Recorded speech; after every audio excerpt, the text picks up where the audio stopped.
brownies and moved on. Fast thinking, I said, good work. Had to do something to save your ass, you numbskull. The dad behind yelled, whatever happened to that movie, Keezy? Keezy turned around and said, we got arrested. The setting sun glowed across the tops of the redwood trees carpeting the yard at Keezy's place in La Honda. Inside the house, a pile of movie reels sat on a table next to a 16mm projector. A Sony 4-track tape recorder on the other side of the projector. Pranksters sprawled on chairs. What does that say? And the eunuch said, bring in the cushions. Oh, all right. I think we're getting signals coming in here. Pranksters, yeah. Everyone was primed with Romalar cough syrup to stay mellow, and 2 tabs of Dexedrine crosstops to stay awake. We were going to watch, starting Friday night and going through the entire weekend, the whole 40 hours of the bus movie. Joints were passed around, everyone sipped drinks.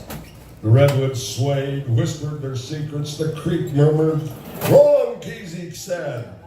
Turned on the movie projector, started the reel-to-reel. The back of Neil Cassidy's head filled the screen. Cassidy waved his gloved hand, a joint sticking out from between his fingers.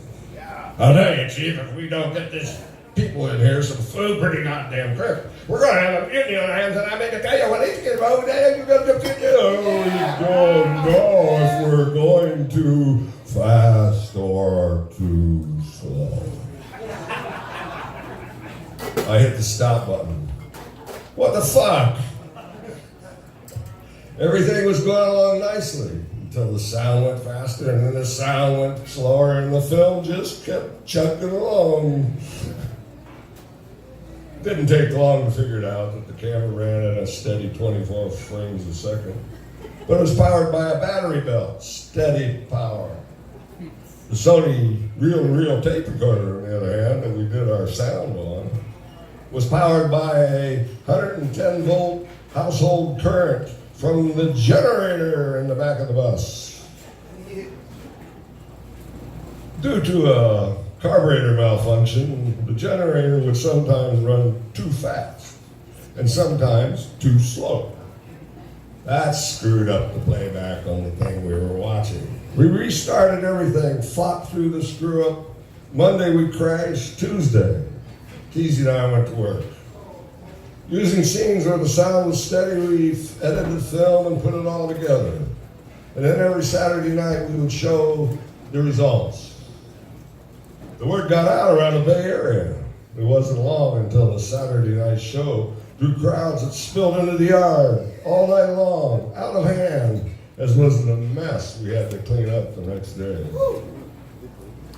At the same time, unbeknownst to us, things weren't going well with Willie Wong, a narcotics detective in San Francisco.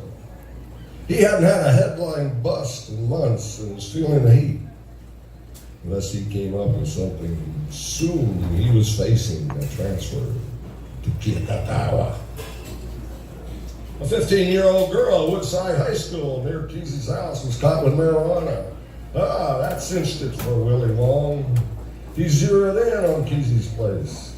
Cars going in and out, number of people living there, and then he ID'd Neil Cassidy driving in and out. Cassidy already had been busted twice for possession of pot. That clinched it for Willie Wong.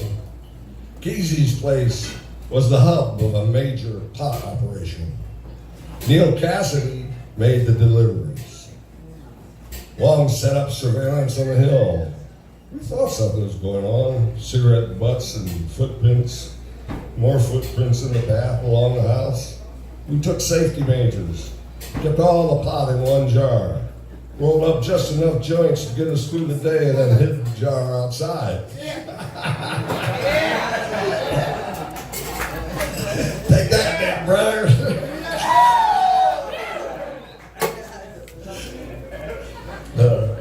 Kesey sent his wife Faye and the kids to stay with his sister. And then, one evening, Willie Wong was walking along Grant Street in San Francisco, and he heard guys say, "Let's go down to Kesey's and get loaded." Loaded, wasted, drugs, that was all Willie Wong needed. He put in for a search warrant. And then on a Friday evening, Kesey and I were looking in the editing room. The pranksters relaxed in the living room, sewing and reading and sulking. I had the 10 joints we rolled up in the front pocket of my shirt. Suddenly, Mike Hagan charged through the door and yelled, "The cops are here, they've got a warrant." Kesey bolted from the editing room. What the hell? I shut down the equipment and headed for the noise in the bathroom. Kesey was hunched near the toilet, left hand holding down the handle to keep the water flowing, the other hand dipping, sipping, dripping, and pouring a quart jar into the water. A man had Kesey by his neck and was wailing on him with his fist. Sheriff deputies poured in from the other door. George Walker dropped his paintbrush on the floor. James Brown sang from the radio, "Papa got a brand new bag."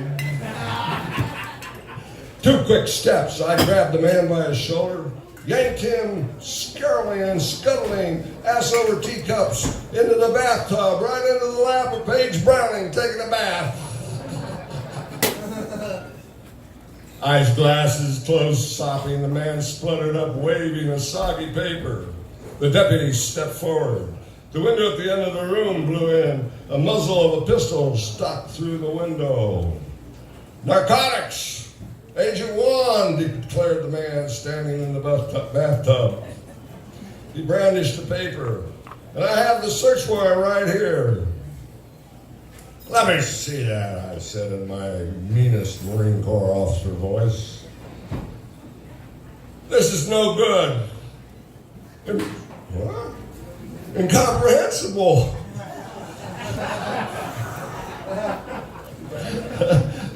Can't read a fucking world. Not even to this word. Yeah, we're going. And listen to the waves come in, and listen to the waves come in.